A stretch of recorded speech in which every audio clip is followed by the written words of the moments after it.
দেশের বাহিরে থেকে হঠাৎ কে চলে আসলো এই ভিডিওই শেয়ার করব আপনাদের সাথে। হ্যালো, আসসালামু আলাইকুম এভরিওয়ান, কেমন আছেন সবাই? আশা করি সবাই ভালো আছেন।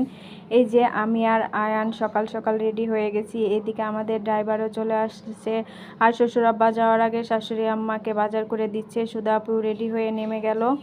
অনেক দিন পর বিদেশ ভ্রমণ শেষে বাংলাদেশে আসছে। কে আসছে সবই দেখতে পারবেন এই ভিডিওর মাধ্যমে। এই যে আমাদের সুহামনি, ওকে তো প্রথমে নিতে চাচ্ছিলাম না, কিন্তু ও বলছিল ভাবি আমি কখনোই এয়ারপোর্টে যাইনি, আমাকে নিয়ে যাও। আর ওর গাড়িতে মাথা ব্যথা করে, যার কারণে আমরা ওকে কোথাও নিতে চাই না তেমন একটা দূরে আর কি। যাই হোক, আমাদের ড্রাইভার চলে এসেছে, এখন আমরা চলে যাব কারণ অনেকটা লেট হয়ে গেছে। আর আজকে খুবই রোদ ছিল, এত পরিমাণ রোদ ছিল কি বলবো। আর দেখুন কি অবস্থা, রাস্তাঘাটের কোথাও বের হলে অনেক সময় লেগে যায়। যাই হোক, আমরা চলে যাচ্ছিলাম, এই যে দেখতে দেখতে চলে আসলাম এয়ারপোর্টে।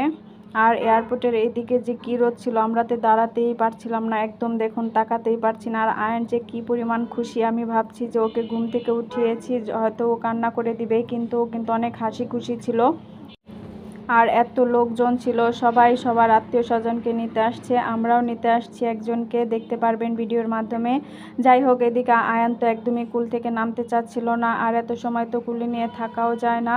তো আরে অনেক কষ্ট করে আমি নিচে নামিয়েছি। এদিকে দেখি আবার হজ করে অনেক মুসল্লিরা বাংলাদেশে চলে আসছে, অনেক ভালো লাগছিল। আমারও খুব ইচ্ছা, জানি না আল্লাহ পূরণ করবে কিনা, আমার হজ করার খুব ইচ্ছা আছে। আর এদিকে আয়ান তো শুধু ভিতরের দিকে চলে যাচ্ছিল, আর লোকজন তো যারা আর কি সিকিউরিটি গার্ড, তারা তো আমাদেরকে ভিতরে যেতে দিচ্ছিল না। যাই হোক, অনেক কষ্ট করে আমরা একটু সিট বের করেছি বসার জন্য, সেইখান থেকেও আমাদেরকে উঠিয়ে দিয়েছে। পরে আমরা দাঁড়িয়েছিলাম অনেকটা সময়, এই যে দেখতে দেখতে চলেও আসলো।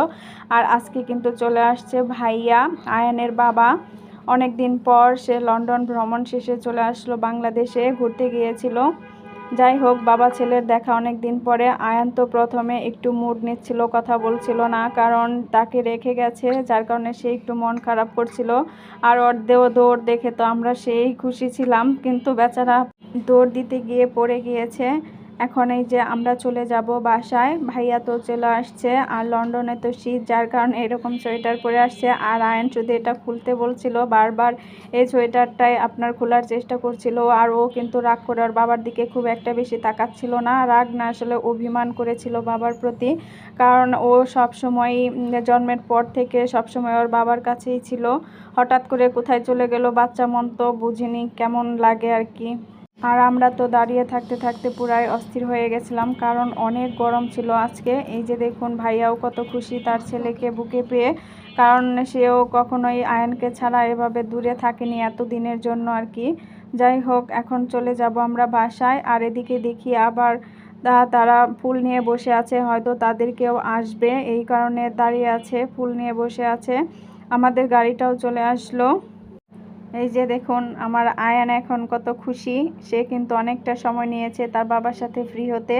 ও যেন কি ওয়াও ওয়াও করছিল, কথা বলছিল, ইদানিং ওর দিকে ফোন এভাবে ধরলে ও কথা বলে। আর এই রাস্তাটা যে কি সুন্দর ছিল। আর বাসায় পৌঁছে দেখি যে বৃষ্টি নেমে গেছে, আর আমরা যখন যাচ্ছিলাম তখন এত গরম ছিল আর রোদ ছিল। যাই হোক, ভিডিওটি ভালো লাগলে অবশ্যই লাইক কমেন্ট শেয়ার করে দিবেন। ধন্যবাদ সবাইকে।